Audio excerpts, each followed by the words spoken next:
weather specialist Ana Dumdum. Mrs. Dumdum, may butag. May buntag, Sir Manny. May buntag sa tanang tigpaminaw. Mga kiniatong latest, gikan diri sa Pag-asa Visayas forecasting section. Ug sa kasamtangan, ang hangin nga bagat nag-afekta sa tibuok nasud.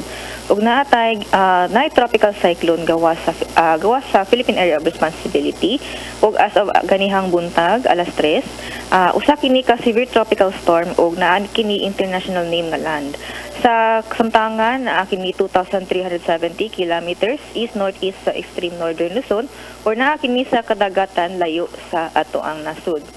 O para sa tong forecast weather condition, ang tibok Visayas makasinati og panagsang mapanganuron ngadto na sa madag-umon nga kalangitan nga adunay posibilidad sa mga patak-patak mga pag-ulan or thunderstorms dala sa localized thunderstorms nga gipa-enhance po ning hangin habagat. Posible ang pag-flash flood or landslide labi na kung naay severe thunderstorm. Maong mag-atang sa mga thunderstorm advisories nga gina-issue sa Pag-asa. Ug para sa hangin ug sa kadagatan, hinay ngadto sa kasarangan nga hangin gikan sa bagatang kasadpan ang magpasulabi sa tibuok Visayas, ang kadagatan malinawon ngadto sa kasarangan.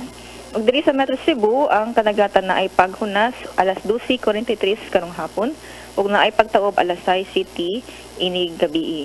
Ang temperature forecast para karong adlaw diri sa Cebu naa sa 28 to 34 degrees Celsius. Ug ang adlaw ni silang ganing alas 5:34 sa buntag ug masalop alas 6:05 karong gabi. Ug dili lang kukutob kini sa Ana Dumdum gikan diri sa buhatan sa DRC Pag-asa Mactan. Maayong buntag. Daghang salamat Miss Ana Dumdum sa imong weather report. Ani kini ato mga front pages sa mga pamantalang lokal ug national. Unahon ako ang Sunstar Daily. 2 Cebu malls chosen as venues for BSKE. The Freeman, 2 prosecutors facing charges. Banat news of the Freeman nasakpang way sapot, babae ug kabit gipadakop sa bana. Philippine Daily Inquirer, Marcos pact on ayumin rescinded if there's any. The Philippine Star, BBM says no government deal to leave Ayungin. Manila Bulletin, Marcos suspends Manila Bay reclamation projects og sa tempo trapped. Maukat to ang mga front pages sa mga pamantalang lokal ug national. Mubalik ako aron sa paghatod kanin sa mga balita humaning pipila ka pahinumdum. Please stand by. Hello Cebu, maayong buntag Pinoy, maayong buntag Pinoy, maayong buntag Pinoy. Ako si Gumersindo Alforque Rivera, ako asawa ni Tagas Fernando. Una, sakit ang kalawasan. Ako manggimintin ang koy, nawa na tanan, nakaayos ang mong balatian. Barato na, epektibo pa. Koy Herbal Capsule. Discover the beauty of the Philippines.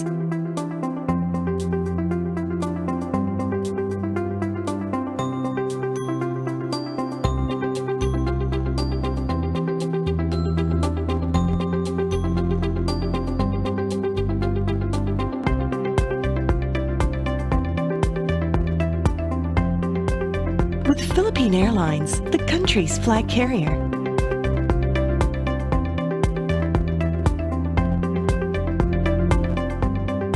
The airline that lets you feel the warmth of the nation.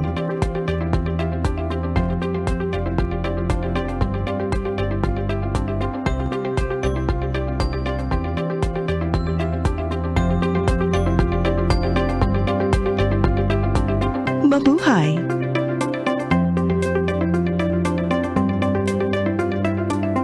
Ako si Mr. Rudy Romares, electrical subcontractor ng Maayong building. Ani adto nga wala pa ko mogamit og koy sakit akong tuhod, iglakaw na ko, akong mga lutaha no. Labi na gikan ta sa overtime. Di sa ko ganahan mo kaon, nindot na ang resulta kay karon mo agi ta sa rampa diha no, maglakaw ra jud ko. Mga batan-on nga mauwahin akong lakaw kay kusog na ko mulakaw tungod sa paggamit nako sa koy. So ay mo gamit sa koy kay nindot kay resulta. Daghang kay salamat sa koy Herbal Capsule. Barato na, epektibo pa.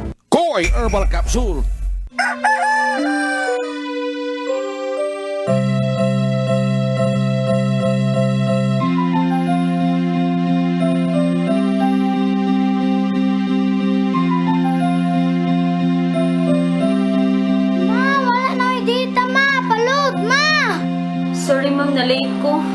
makita pa mong para internet sa kong anak, ma'am. Ay, wala na yung problema. Mag-CEBU! CEBU, CEBU. For your internet connection. And for the signal of your cable TV. So fast and straight, the transmission to your home. CEBU! CEBU, CEBU. Offers you to have fiber optics. For your viewing experience, perfect and clear, so fast. So great and affordable for you to enjoy. CEBU Television Network Incorporated offers fiber to the home broadband internet bundled with fiber to the home cable TV connection. CEBU Television Network Incorporated with its operation in Metro Cebu and the whole province of Cebu soon. And affordable for you to enjoy. CEBU! Hello Cebu. Hello Cebu. Maayong buntag Pinoy. Maayong buntag Pinoy. Maayong buntag Pinoy. Laing salut sa Maayong Buntag Pinoy o ganyan kinato mga balita nga nahipo sa CCTN Channel 47 News Department headed by News Manager Kapitan Dennis Tabar. Nagunas na mga balita karong buntaga katusan ka mga pirma iduso sa grupong Amasugbu CEBU ngadto sa botan sa Regional Tripartite Wages and Productivity Board 7 ngabot sa 600 ka mga tao ang ipirma o miparangat og suporta sa ginusong 100 pesos na aumento sa swelduhan. Ang kasayuran ni hatod ni Ian Navarro.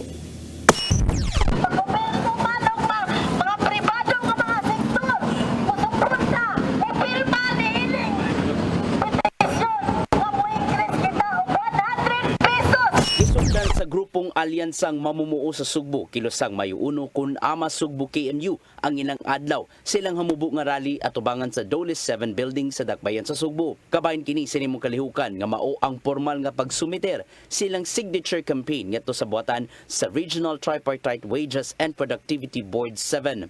Kapin 600 ka mga tao ang nipirma og niuyon nga dugangan og usa ka gatos ka pesos nga inadlong suhulan sa Rehiyon 7. Nakalatid silang signature campaign nga makatabang ang gipangayong aumento tungod sa nagkasakang presyo sa mga palaliton. Gitumbok usab silang dokumento ang pamahayag sa National Economic and Development Authority (NEDA) nga hangtod 42,000 pesos nga sweldo ang kinahanglan sa 5 ka mga sakop sa pamilya. Kini nga to ang signature campaign human ni adtong gitambungan na to nga public hearing no. Niadtong Hulyo 26 diha sa Ecotex Center kay doon na may serye. Nasayrang nagagikan ang mga pirma sa managlahing grupo, kumpanya o ubang individual.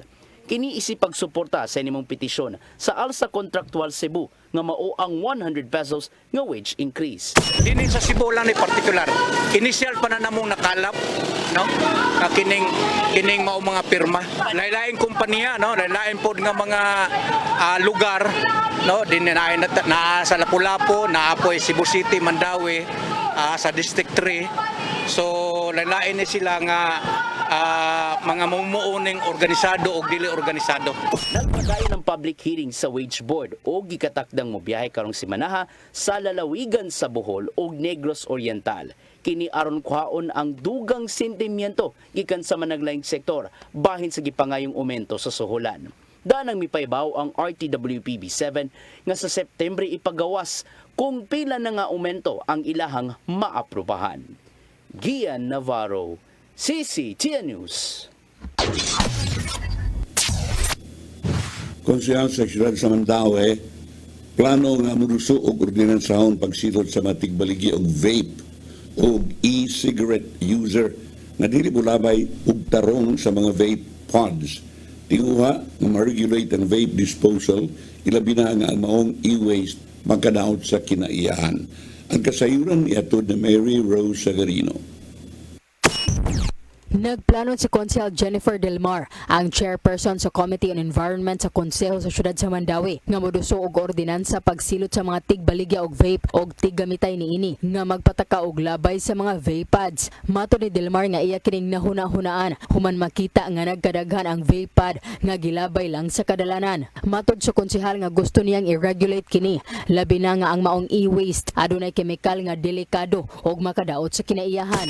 Na may uban nga kanang one use lang ni ilabay dayon, and it's kanang electronic magud siya niya na siya mga chemicals ba, so it's really harmful sa atong environment. So sa mua lang is we want to make a move on how to regulate it, the disposal of it. Matod ni Delmar nga wala pa masuta kung pila ang ipahamtang nga multa. Ubos sa plano nga ordinansa, i-require usab ang mga tigbaligya og vape sa pag-establisar og rebate scheme, paghatag og discount sa mga vape users kung ibalik nila ang vape pad. Yeah, muhatag sila discounts once dito mo palit sa ila, so muhatag sila rebate para dito na lang sad ang collection sa city sa mga ilahang gipang-dispose. Hinuon matod sa konsehal nga iya pa kining tun-an pag-ayo sa dili pa ipasa ngadto sa konseho. Mary Rose Sagarino, CCTN News. Tugang balita, may kunhod na ang kaso sa disgrasya nga dunay kanabigitan sa motorsiklo human nga gipatuman sa Cebu City Transportation Office, CCTO, ang designated lane alang sa South Road or diha sa South Road properties. Ang kasayuran, yatod ni Shariza May Uy.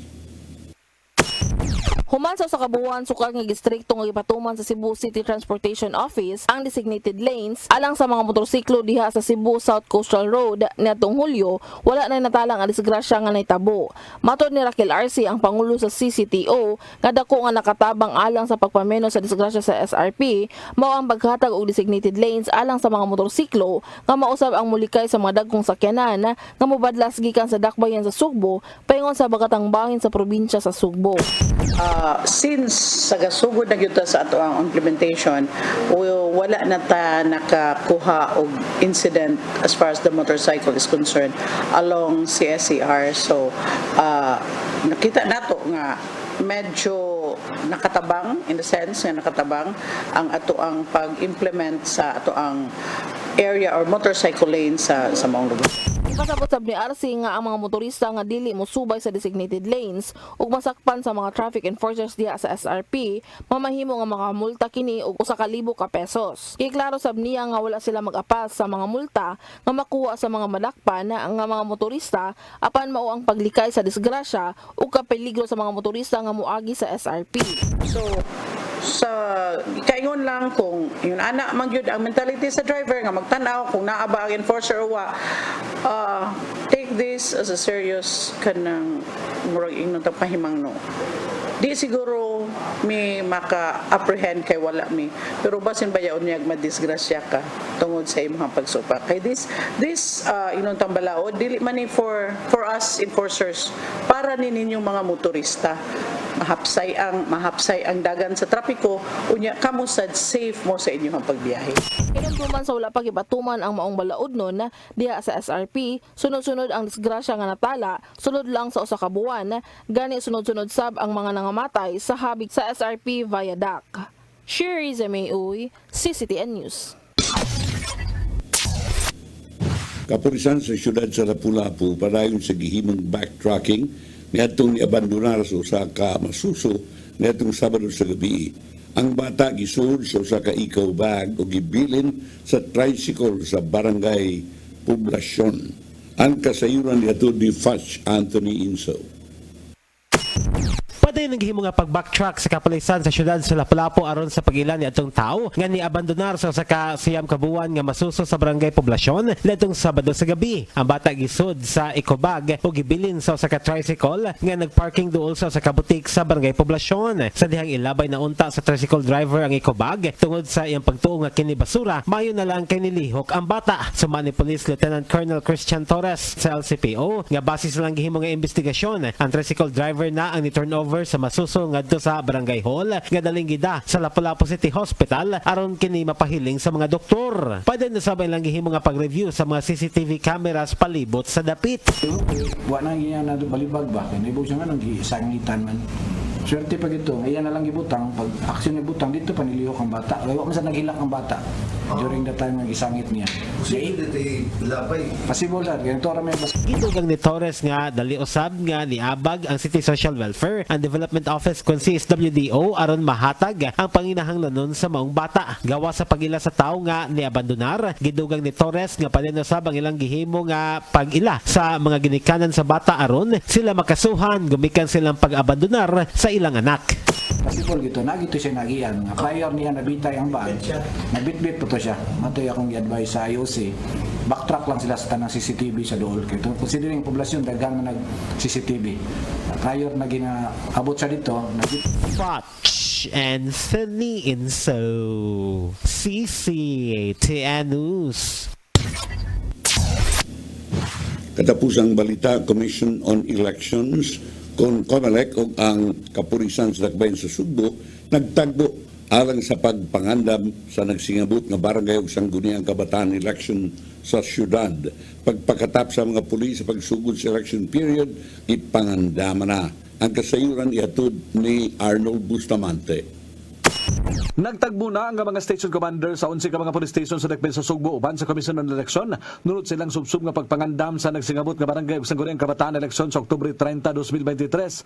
Si Manlalaman Marshal Sarno, ang election officer sa Cebu City South District ng kanayon. Nga sa pagkakaroon wala pa sila nakitang problema tungod kay wala pa man magsugod ang filing sa Certificate of Candidacy neto gustong mapapili sa eleksyon. Ang ilang na monitor mao pa lang ang tinubagay diha sa social media apan sayo pagkaay nga mo deklara nga init na ang dagan sa politika sa pipila ka mga barangay sa Dakbayan sa Sugbo. As of this time, monitoring lang ta. Monitoring na to kay di pa magod na to matawag og intense ang ilahang kuan og wa pagitay kanang kinsay kandidato kay mag-speculate pa ta.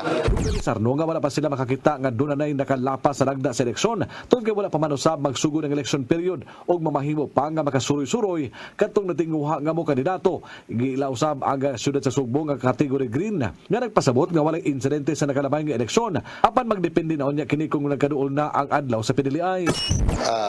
Once nga kuan wa pa sila ka file dili pa sila within that is part of the freedom of speech sa katao.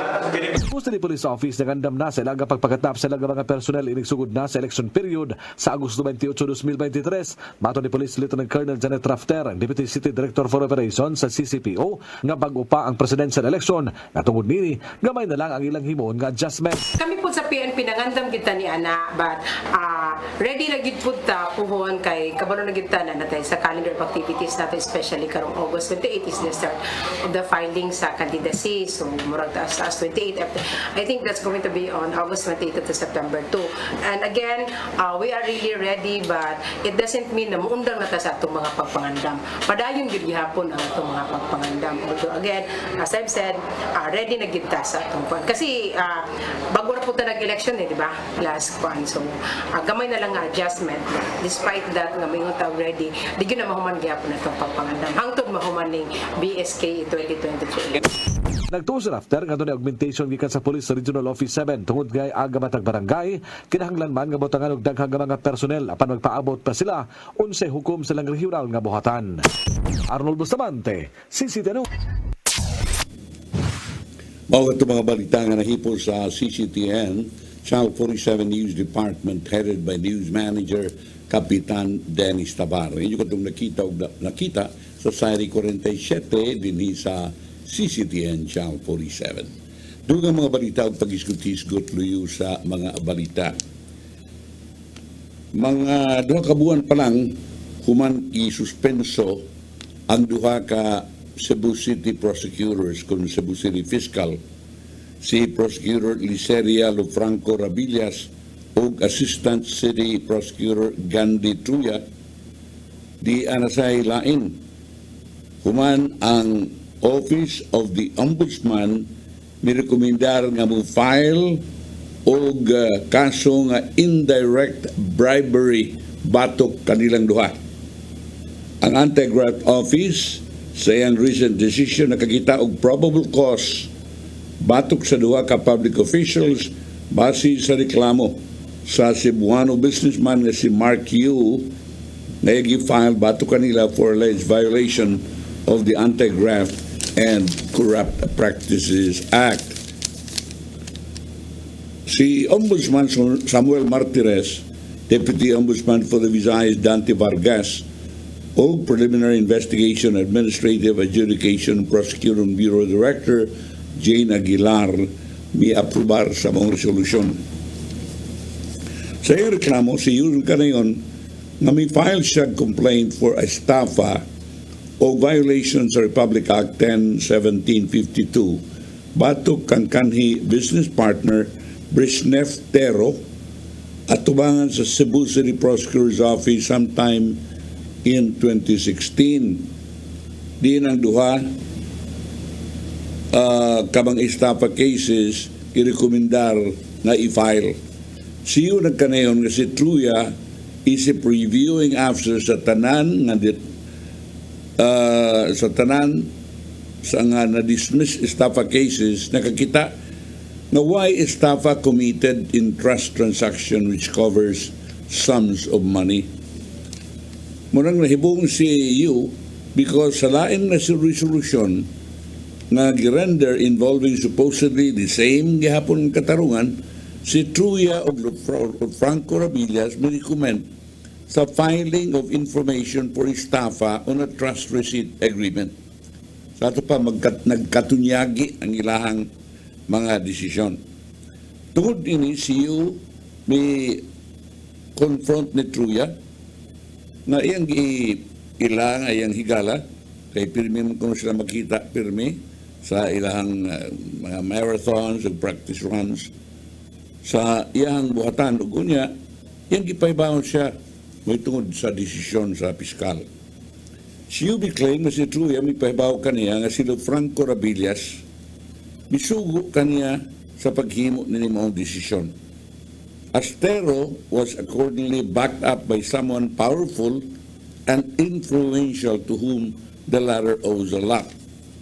Si Truya noon reportedly assured you na sila Franco Rabillas was not difficult to deal with. Ikaw lisod istoryahon si Fiscal Rabillas. Niadtong Pebrero 2018, si Yumi claim nga nakita sila ni Truya's Capitol parking lot.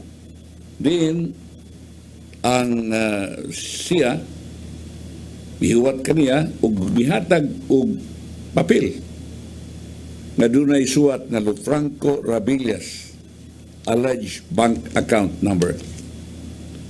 Ang city prosecutor was allegedly about to attend an event in Bohol and she needed funds of around 50,000 aron nga mo'y panggasto. Si Truya misugilon kang iyo nga panahon na kinuniya aron iyang mahigala si Rabillas. Human sa konsultasyon, amigo ra lagi, gunya gipasigaligan nga ang mga maabot ng mga kaso na i-file sa Cebu City Prosecutor's Office murag batagan ng favorable nga desisyon. CEO may deposit sa 50,000 pesos ngadto kang sa alleged bank account ni Franco Rabillas sa Bank of the Philippine Islands. Yan to Marso 7, 2018. CEO, pinurusap na si Franco Rabillas, niyadto yun silang bay.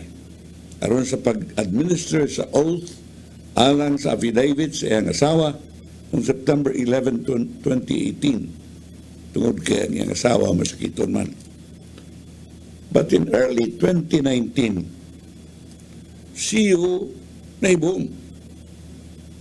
Sa diyang ang uban estafa cases ngayon gi-file, gi-dismiss na usab. CEO, buot pagkikita kan Truya, apan murag lisod ng pangitaon si Truya. Naibaw na lang niya si Truya o si Tero, batchmates sa University of San Carlos Boys High School, class 1988, which was most probably the reason why all the cases he filed against him were dismissed. Sa counter affidavit, si Rabillas and si Truya denied the charges against them, as well as their supposed friendship with you, whose cases they dismissed and whom they claimed was only a disgruntled litigant who retaliated for its lost cases. O ila sabi nga gikonsiderar ang mga pasangil ni Yu nga way basihanan, malicious, buot lang yun na dauton sila ug pakauwawan ang buhatan before the media. Si Truya siyang bahay ni Razon na imposible alang kaniya na mo-drive or ngadto sa Capitol Compound nitong Pebrero ngadto sa Marso 2018 aron muhatag sa bank account details ngadto ang Yu. Na diha man siya bike crash. Kato pa na-crash siya sa bicycle o sa motor ba? Unya, ang iyang tuo nga clavicle na fractured. O lisod siyang lakaw nitong Pebrero kat 24, 2018. Si Troya, may paghimakaussab nga amigo sila ni Yu. O gani, iya sa ipaghimakak nga sila kauban ni Tero nga iyang nahibawan na dili gyud ay class 1988 sa USC Boys High School. Si Troy also argued na ang kining kalihukan ni Yu sa pag-deposit of 50,000 sa Franco Robilla's account without the latter's knowledge while expecting a favorable decision is even punishable under Republic Act 212 sa revised penal code. Si Franco Robillas, on the other hand, defended that since he assumed the city prosecutor, she had always combated corruption. Nahimbakagusap siya nga nakadawat siya o biisang unsang kaayuhan gikan sa complainant o bisumiter siyang bank certification aron sa pagpakita niini. O siya nangimakak na why conference or seminar or in any event na mag-involve sa iyang buhatan or office of the city prosecutor sometime in the first and second quarter of 2018 in Bohol. Si Franco Rabillas, hinoon, mi-admiter na iyang gisworn ang complainant's wife past 5 o'clock on September 11, 2018. Dito sa bayan, ini considering that the latter was indeed very sick at that time. She was with her secretary, si Mary Ann Masias, and her then police escort, Lyndon Fuentes. The anti-graft office is puzzled kung yun sa pagkaibaw sa account details ni Franco Rabillas. Nga kanang mong information, pribado man na, sekreto man na as provided for in the bank secrecy law, and which cannot be easily acquired by anyone unless by the account holder herself or by someone private to him or her. Ang ombudsman mipuno na si Truya napakyas sa pagpangimakak that he is knowledgeable of Franco Rabillas' BPI account number. Neither did Franco Rabillas deny that she gave Truya her account details.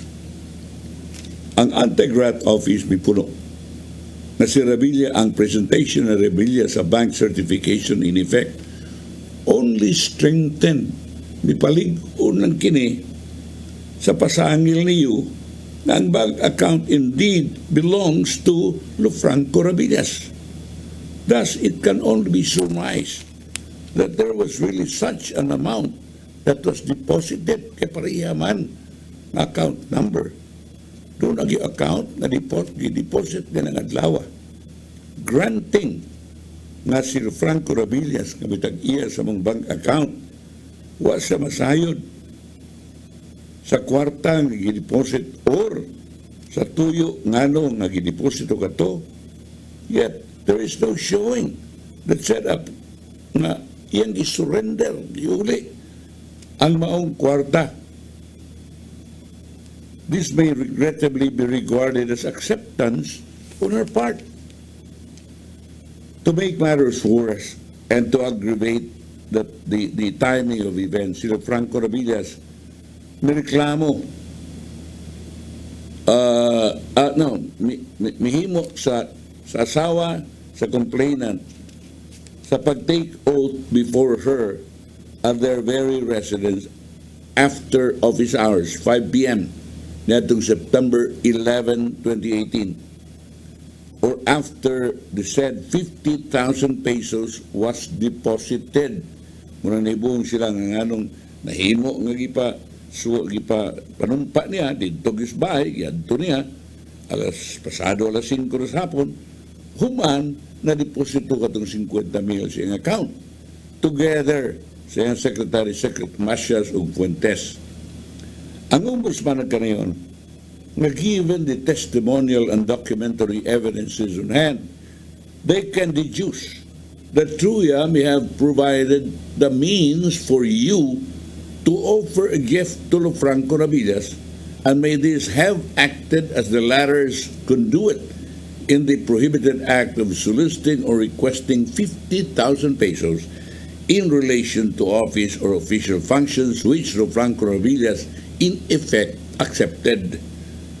Sa uniana ang anti-graft office, nakakita na ang duha ka mga prosecutors guilty of administrative complaint nga gi-file niyo o kunya gisilutan si Franco Rabillas with a 3-month suspension without pay, human siya na probahin nga guilty of conduct prejudicial to the best interest of the service. Si Truya, for his part, was suspended for 1 month without pay for simple misconduct.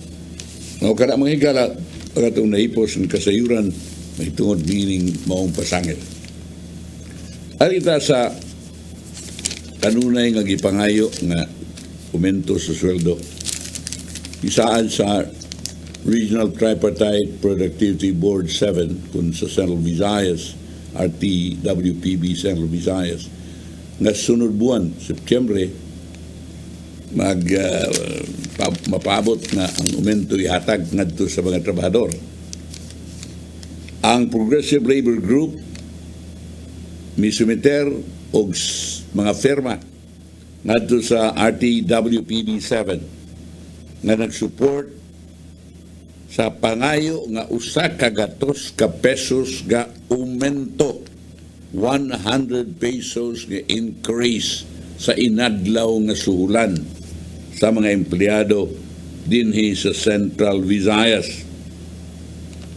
Naghimo sila og protest sa regional office sa Department of Labor and Employment kagahapon. Ang mga sakop sa AMA Sugbo KMU nagpundok kapin 600 ka mga signatories gikan sa mga trabahador ug sila mga pamilyas gikan sa mga syudad sa Sugbo, Mandaue, Lapu-Lapu ug ang uban ng mga dapit sa 3rd District of Cebu Province. Ang mga pirma sa pagsuporta sa 100 pesos wage increase sa minimum wage hinanali nga gikinahanglan.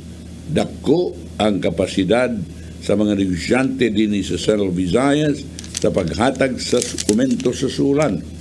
Suma ni Ama Sugbo KMU Chairperson Jaime Paglinawan sa iyang pamahayag. Siya nagkanayon, nagibase nila kini sa 2022 Gross Regional Domestic Product GRDP sa Central Visayas nga gi-release sa Philippine Statistics Authority nga nagpakita nga ang produkto o ang ganansya sa mga workers.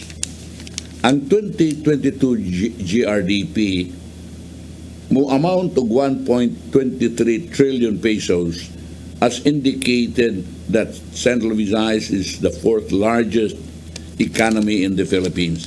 Mismo ang data sa annual survey sa Philippine Business and Industries nga gitanaw sa Ibon Foundation nagpakita nga dako ang potensyal nga makahatag ang mga negosyante sa gipangayong wage increase.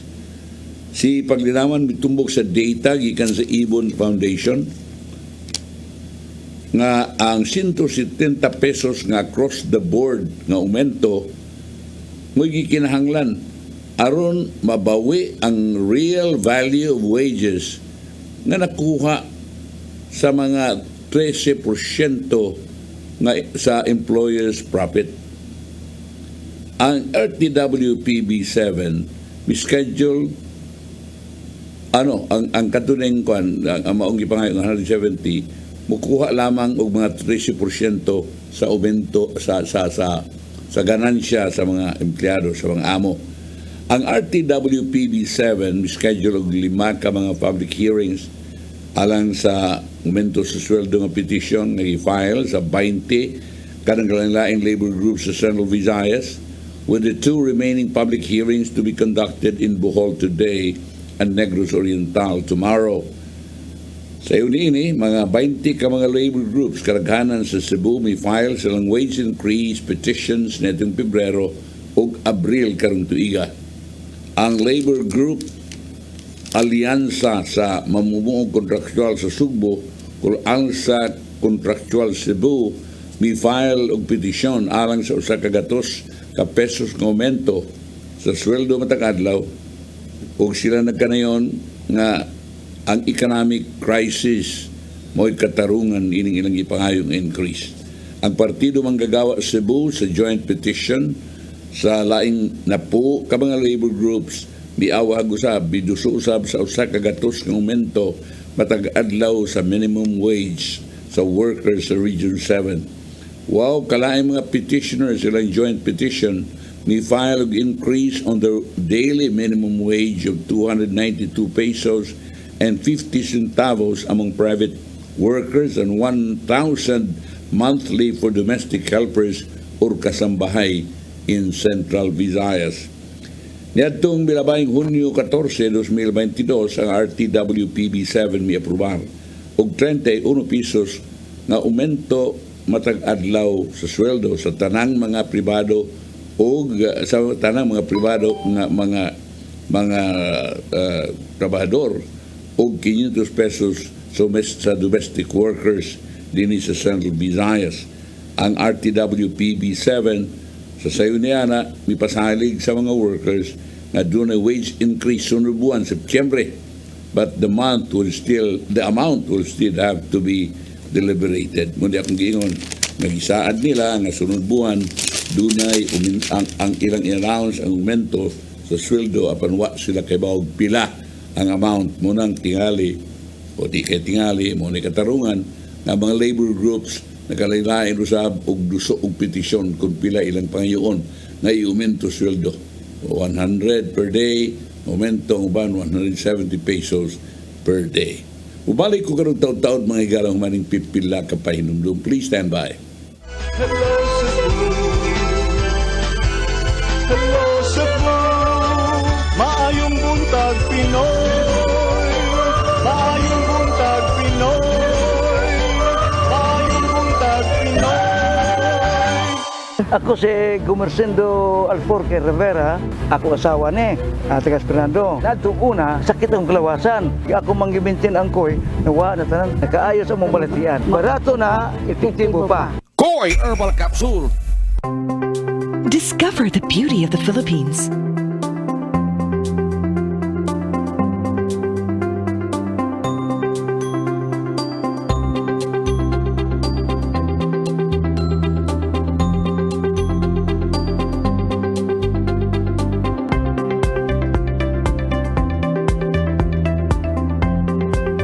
With Philippine Airlines, the country's flag carrier.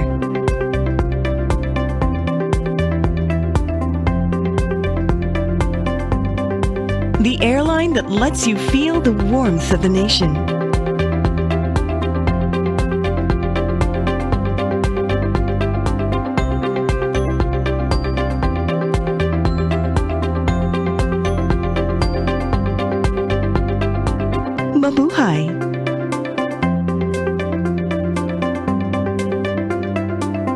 Ako si Mr. Rudy Romares, electrical subcontractor ng Maayong building. Ani adto nga wala pa kong mugamit ug ko'y sakit akong tuhod, iglakaw na ko. Akong mga lutaha, no? Labi na gikan ta sa overtime. Di sa ko ganahan mo kaon, nindot na ang resulta kay karon mo agi ta sa rampa diha, no? Maglakaw ra jud ko. Mga batan-on nga mauwahin akong lakaw kay kusog na ko mulakaw tungod sa paggamit nako sa koy. So ay mo gamit sa koy kay nindot kay resulta. Daghang kay salamat sa koy. Herbal capsule, barato na, epektibo pa. Koy Herbal Capsule.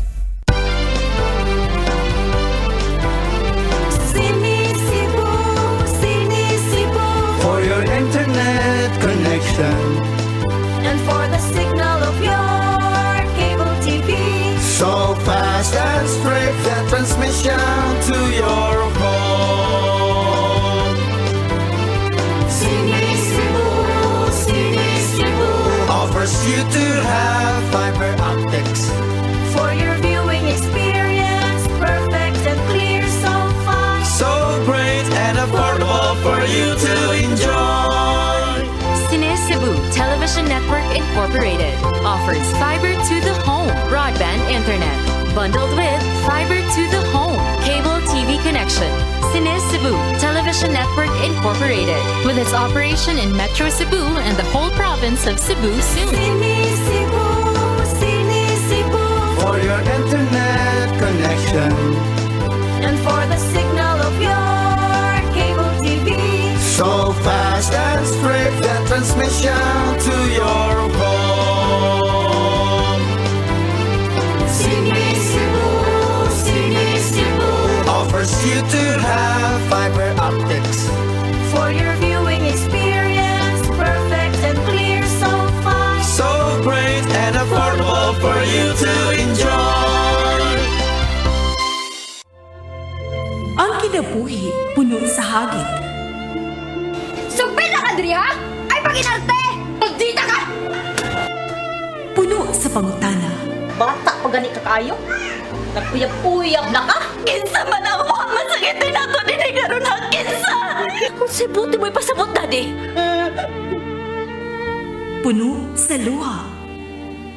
Pagpili pa, ako nga imong anak o kanay imong mga babae. Kasuko. Yung nananado pa. Maluit ang kani Papa. Apan bisan mangit-ngit pa ang imong kalibutan, aduna pa'y nagpahiping kahayag. Aduna ka pa'y kasumbungan. Mga laman, hanap na. Dear Tatay, Tunog na unlod na. Nganong handuman. Wailaing pagi aron masabtan nato ang Biblia. Kinanglan nga doon na tayo relasyon kang Jesus. Hangtod sa layan natong panaguban, daghang salamat. Siya. Tunog na unlod na. Hello Cebu. Hello Cebu. Maayong buntag Pinoy. Maayong buntag Pinoy. Maayong buntag Pinoy. Maraming salaw sa Maayong Buntag Pinoy. Pipilang kadlaw, human ilang gihunong katong resupply mission alang sa usa ka barko nato dito sa Ayungin Shoal, BRP Sierra Madre nga atong ituyo sa Pilipinas sa pagpasanga dito ron imong istasyon sa mga Marines nga mubantay sa Ayungin Shoal kay ato man na. Pero tungod atong pagpasirit og tubig sa mga Chinese sa China Coast Guard ngadto sa Philippine Coast Guard o sa mga barko sa Armed Forces na nagdaog mga supplies o mga tao alang lagi sa BRP Sierra Madre. Wato may na yun. I-call off to kay kuya man to ginaunsa to dito. Karon ang Armed Forces of the Philippines o ang Philippine Coast Guard nagandam na nga muhimo og laing biyahe. Natural, ilag yung ihnayon ang paghatag rasyon. Otherwise, gutumon tong mga tao, ang mga Marines katua dito sa mao nga BRP Sierra Madre. Wala ito makaon, wala ito mainom. Una nga bumalik sila dito o karong panahon na magdanas lang dako nga escort nga barko, mga barko. Ang Armed Forces of the Philippines na kanayon nga resulta na itong pagpasirit og tubig ang ilang na-deliver katunga lamang sa gikinahanglan nga rasyon sa maong marine outpost sa grounded sa gipasangan nga BRP Sierra Madre. Gikinahanglan nga mag-resupply kita kanila sa sunod na 2 ka semana. Unya karon giplano pa kung saon nila kini pagpaagi aron malikayan kadtong nahitabo nga pagpasirit og tubig dito sa West Philippine Sea suma sa tigpama ba sa Armed Forces of the Philippines Colonel Medel Aguilar. Ang amuang tumong tuyo suma niya na siguroon nga atuang mga sundao dunay makaon, dunay mainom ug ubang mga supplies nga lang gikinahanglan sa ilahang gibuhaton didto sa mong barko.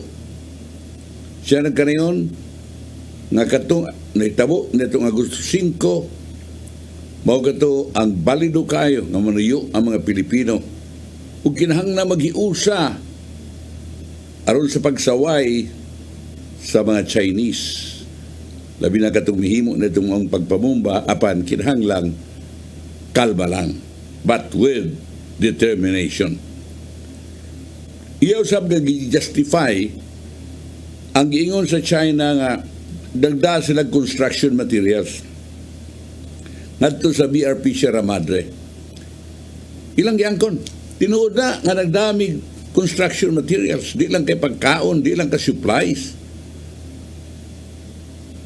Kay ang mao nga barko active sea asset pa sa Philippine Navy. Ug kung mao ka na, responsibilidad gihapon sa Pilipinas ang pagbutang og tao ug pag-maintain ng barko aron masigurado nga kana ang BRP Sierra Madre dili kuyaw nga malunod nga kapuy-an gihapon sa mga Navy, sa mga Marines and provides safe living environment for troops. Wahinon pahibaw kung sa mga sensitive details Aguilar ng kanayon nga military personnel nga mao'y nagman ining maong barko kining karaan kayong barko murag mag round the clock kini sila basis ato pa karon pila ka adlaw ka na ang ilan sang daton dito kani katong ilang pagbiyahe karon nagdami sa atin mga tao mo na sa atin mo relibo na di lang kay supplies naa sa relibong mga tao. O niya, katong dito nga, buwan mo sa mo anhidinis mama. Yang explicar nga mga gagmay nga mga barko nga mooy maghimo nining resupply mission tungod kay ang mga dagkong barko di man makaduol sa Sierra Madre tungod kay mabaw raman kaayo na imutangan ini.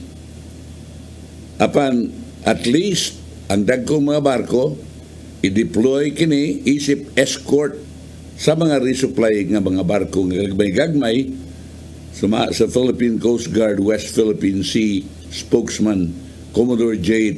Tariela. Sa diyang gi-interview si Tariela nagkanayon nga ang Philippine Coast Guard tingalig mag-appeal og escort vessels. Ang 97 maapil nining escort vessel ang 97-meter BRP Teresa Magbanwa o BRP Melchor Aquino o di ba ang 83-meter BRP Gabriela Silang alang sa Philippine Coast Guard among lig-uno ng among patrolya sa Ayungin Shoal kung dunay lain nga resupply. We might add additional Philippine Coast Guard vessels aron sa pag-support sa resupply mission. We can also consider deploying the 93-meter vessels or the 83-meter vessels aron doon dagko nga mga barko nga mo-support sa resupply mission. Sa diyang interview sa CNN, ang PCG, kung Philippine Coast Guard official na kanayon hinoon, nga ang desisyon sa pag-deploy og dagko og additional nga mga barko kinahanglang i-clear sa National Task Force West Philippine Sea. Atol sa Agosto 5 nga insidente, ang Philippine Coast Guard nagpadala lamang og 45-meter multi-role response vessels, MRRVs. Gagmay, BRP Malabrigo o BRP Cabra aron mo i-escort sa resupply mission sa Ayungin. Ang Chinese Coast Guard vessels nga may confront kanila, murag tuto ka pik-ah ang gidakon sa ato nga barko kung tindakuha. Ang National Security Council Assistant Director and National Task Force on the West Philippine Sea spokesman Jonathan Malaya ng kanayon ng China or at least Chinese Coast Guard is imagining things. Naguna-huna kini sila. Ambot kung sa ilang di nila kuhaa ng Pilipinas kuno misaad gatong tantangon ang BRP Sierra Madre atong bitaron gikan sa Ayungin Shoal. Siya misugwilon sa mga reporters nga well record sa maong nga pasalig. Siyang pamahayag ang China Coast Guard Minister nga ang Pilipinas misaad nga tangtangon ang warship. Diin ang Air Force of the Philippines mi ground natong gituyo man og sangad natong 1999 aron mahimong military outpost. Ang China Coast Guard may claim na ang Pilipinas made the promise 24 years ago. There is no record or any minutes of a meeting of any formal report or any legal document, legally enforceable document, or otherwise a verbal agreement na among nahibawan sa National Security Council suma ni Malaya. Among gituyo sa pagpasangad ang mga barko a long time ago, way back, if I am not mistaken, during the time of President Estrada and many administrations ago. So, when exactly did we make such commitment?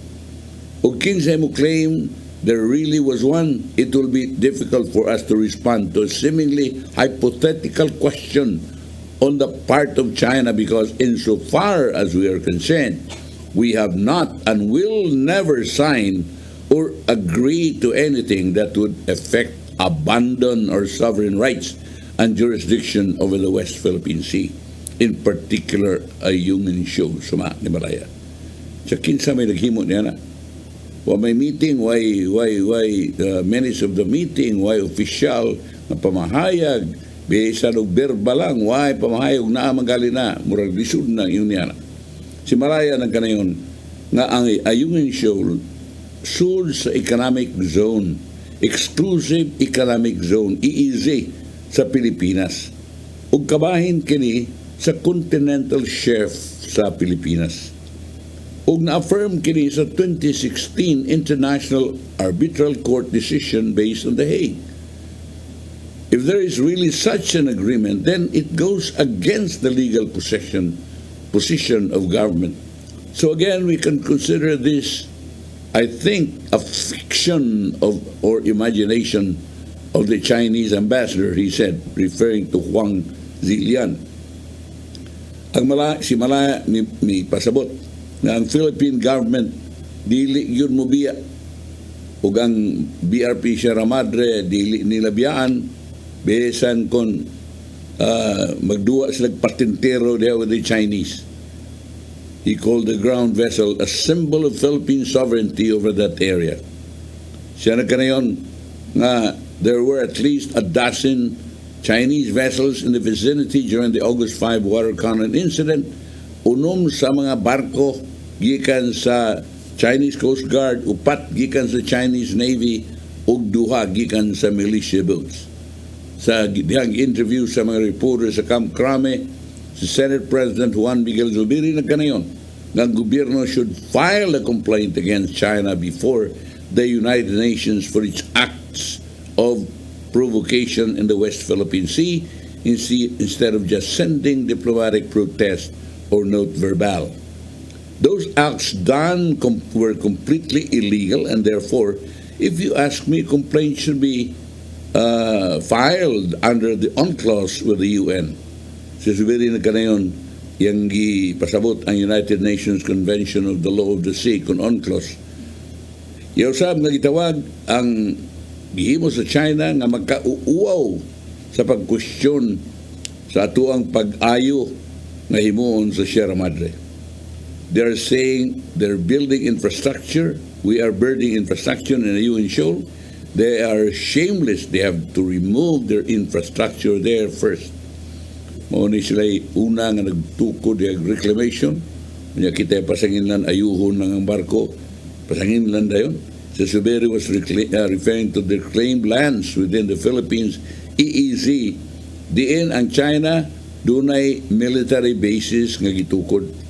Ang Senate President, Milipensa usab kang Presidente Marcos sa pagsaway over statement regarding the gray area in the West Philippine Sea. For the very Marcos statement was taken out of context as only referring to the claims of China and the Philippines in the West Philippine Sea. The gray area that he is talking about is China saying that is theirs and the Philippines saying it is ours. Si Sumero na kanayon na si Marcos has been firm in his assessment that the government will not give up an inch of the country's territory. Ang Presidente in his heart and in his mind, that area in the Philippines, that area is Philippine area, and that is within Philippine territory. Sometimes Speaker Martin Romualdez mi palanog suporta alang sa dako nga budget alang sa defense sector ug iyang gitumbok ang panginahanglan nga ato ang umintuhan ang military capability ano sa pagproteher ug pagpreserve sa ato ang mga teritoryo. Our commitment to safeguard our territorial integrity and ensuring the safety of our citizens remains unwavering. Si Romualdez ang kanayon in a statement from Jakarta in Indonesia where he was attending the 44th ASEAN Inter-Parliamentary Assembly, we must take proactive measures to enhance our defense capabilities and ensure that we have the necessary resources to effectively protect our sovereign rights, sumat ni Duterte. Sa gi-propose nga 5,768 billion peso nga budget nato sunod tuig, ang gahin alang sa defense sector is 282,700,000,000 or 21.6%. Ikumpara sa 2.3,400,000,000 pesos sa 2023 budget. Sa ato pa, murag ni uminto og mga 89 bilyones.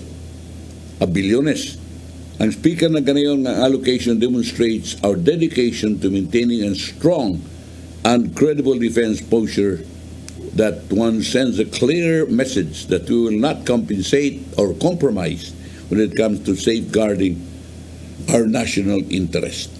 Si Romualdez ng kanayon nga duty sa government sa pagsiguro ng atong nasod adequately equipped to face any challenges that may come our way. Mas mahina, kinahanglan yun kay taluoy kayo. Pagay tayo submarino. Ang uban, tagnapo na kamog submarino kitawa pa. Anyway, mau ka na mga higala ang may tungod sa naitabo sa West Philippine Sea. There's going to be another resupply mission within 2 weeks. O gaabot, masaw na kay murag nakadiha maggunadunggan nga murag ang China ningon nga okay lang. Ila ko nung tugutan ang resupply mission. I don't know.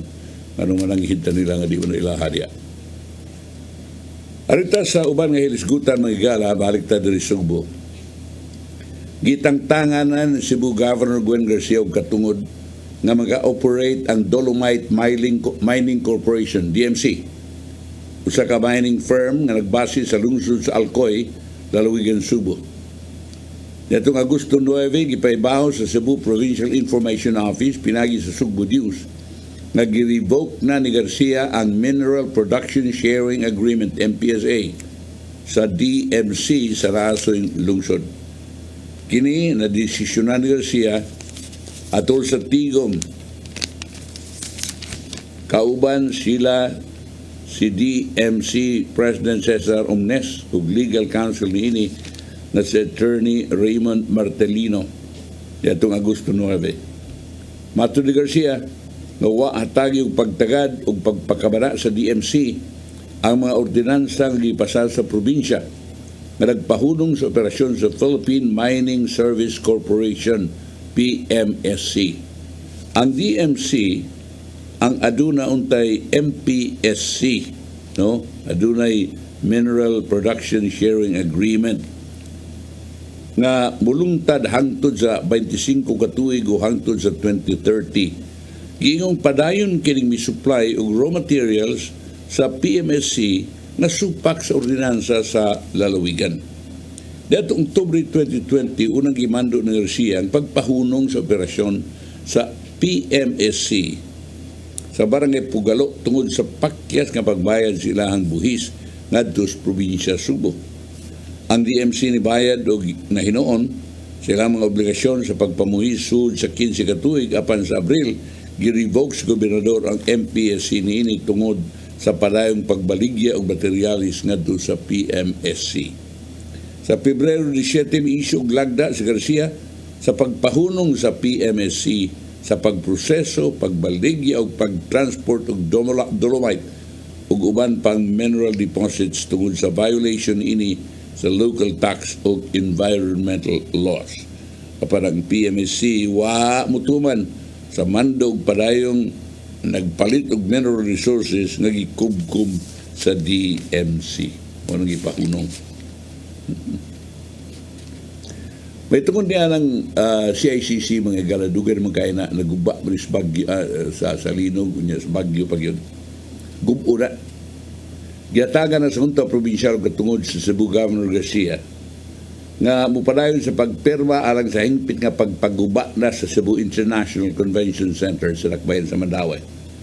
Atol sa regular session ni atong Agosto 8, giduso ni Bukal Ismael Borgonia ang resolution authorizing Honorable Gwendolyn Garcia, Governor of Cebu, to sign for and in behalf of the province of Cebu the Memorandum of Agreement with the City of Mandaue allowing the latter to demolish the CICC and build its City Hall and Government Center in the area pending resolution for the COA of the request for the review of the sale of the CICC to Mandaue City. Kinibisan kung naghuwat pa kini sa tubag sa Commission on Audit labot sa pag-review niini sa sale of request nga to syudad kinahanglan magyumananghid. Kanumduman nga sa Agosto 22, 2017, ang kagamanan sa syudad sa Sugbo pinaagi ni kanhi Provincial Governor Hilario David III ubos sa pagtugot sa unta provincial ni sud og usa ka mutual termination sa joint venture agreement or contract to sell sa CICC. Dalatid sa agreement ang pagpabaligya sa CICC og 300 million pesos ngadto sa dakbayan sa Mandaue sa kondisyon na di una ibalhin ang ownership ngadto sa syudad hangtod dili pahingpit mabayran sa tibuok ang probinsya. Human makabayad sa Oktubre 2, 2018, gitugya na sa ownership sa CICC ang syudad. Kung itugya na ang ownership ang pagbaragya CICC nga ito syudad, apan ang kuha nakabantay sa mga depekto sa pagbaligya sa mong edipisyo sanglit gawas nga gibaligya kini sa labing ubos nga presyo itandi sa original nga kwintada nga moabot og 840 milyones ka pesos giingong napakyo sa kini sa pag-agi sa bidding process ug way approval sa kuha. Ano na? Ang probinsya sa Sugbo sa kasamtangang administrasyon mipadaog suwat ngadto sa kuha sa Abril 4, 2022 aron mahilot ang mga depekto.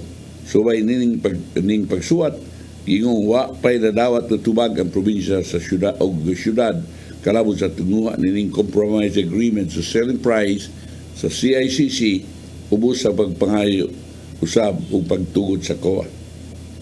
Sa Abril 2022, una nang nagipaibaw ni Mandaue City Mayor Jonas Cortez nga usa ka government center ang pabarugon sa Ungla din aduna na unya kini one-stop shop nga karangpan sa mga konstituente nga maka-access sa tanang mga opisina o departamento labi na sa mga government transactions niini.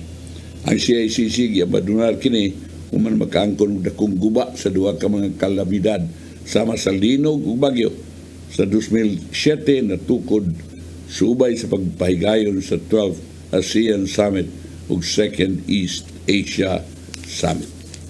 Ug tungod dinhi, natural gihangop ni Mandawi City Mayor Jonas Cortez ang pagtugod sa Cebu Provincial Board nga gub-on ang Cebu International Convention Center ug nidugang nga maong kalambuan makatabang nila sa pagpadali sa pagtukod sa one-stop shop government center sa syudad nga maglakip ug sa bag-ong Mandawi City Hall. Sa paghihinabi sa media, nito Miyerkules sa Agosto 9, si Cortez ningon na target nilang mapahigayon ang site clearing sud sa CICC sunod tuig aron masugdan ang pagtukod sa government center aron makapahuway sa maong mga sementeryo. Kasamtang gipapuyo sa CICC ang 530 ka mga informal nga settlers kon families, kon ISFs o mga biktima sa mga nasunugan sa sitio Basubas o Barlican atong 2019 o Barangay Gison atong 2016. Matod ni Cortez nga ilang target nga ibalhin ang mga nagpuyo sa CICC ngadto sa Balay Pasilong o sa katemporaryong kapuyan nga gitukod sa Mandawi City Government sa Barangay Giso sa pang ilang katapusang relocation sa socialized housing project sa Tipulo residences sa sitio Maharlika, Barangay Tipulo, sunod sa tuig. Sa sayupan, si Manlalaban John B. Biton, Pangulo sa Housing and Urban Development Office sa Dakbayan sa Mandawi niingon nga ilang tuyo nga mubalhin ang labing minus 192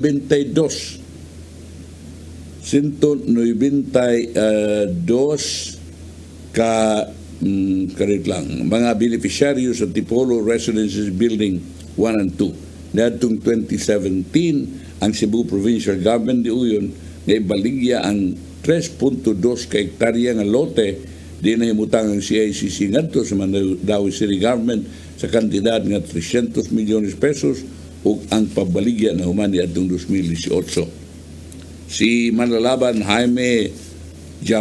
James Jamal Kalipayan, City Administrator, wa pa makakuha og kopya sa labing umahing reappraisal sa buong property gikan sa Bureau of Internal Revenue kun BIR.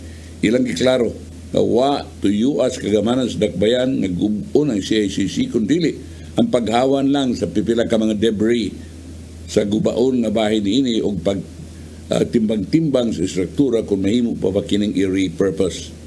Dugang niya nga wa pa maisguti sa syudad ang budget nga gikinahanglan alang sa remodeling sa CICC. Siya bayan si Cortez niingon nga ang government center nga iyang gihinganlan og dream building muipuy-an sa tanang mga buhatan sa kagamanan sa Dakbayan sa Mandawi ug naglangkob sa parking building, play area, convention center ug terminal.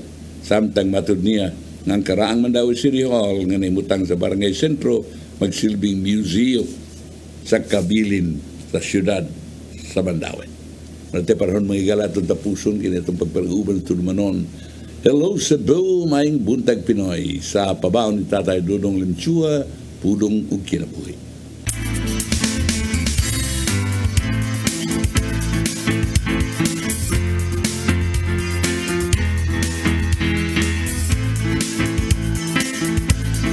Ang pulong mo, ang diwat sa galang ko.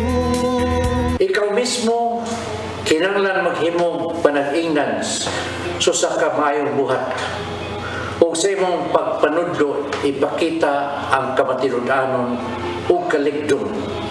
Gamita ang mga mayong pulong nga dili pasaway. Aron maulawan ang imong mga kaaway tungod kay wala sila kasulti, dawtan batok kanimo.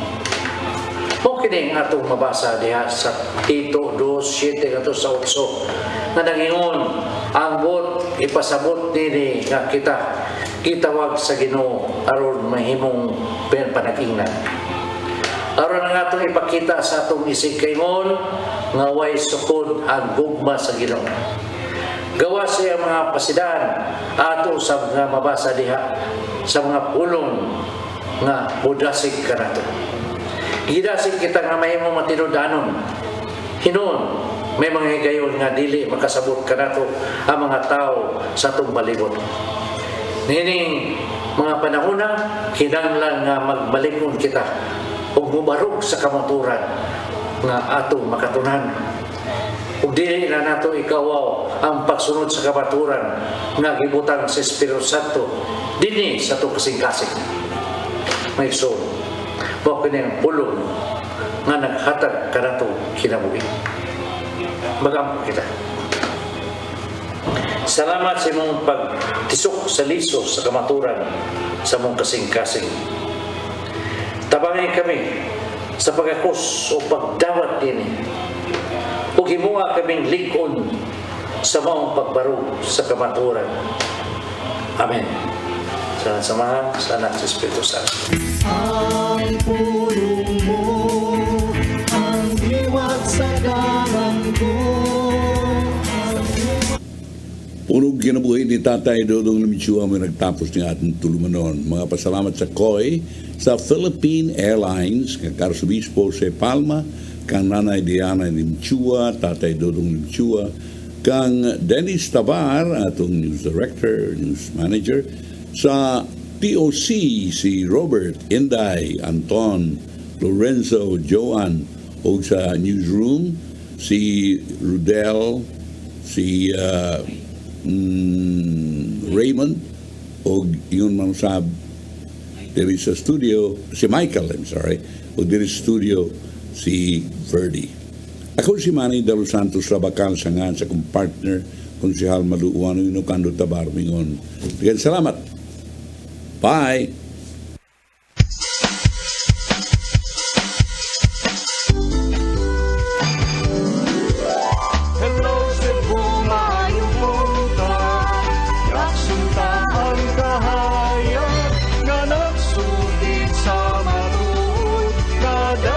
Sa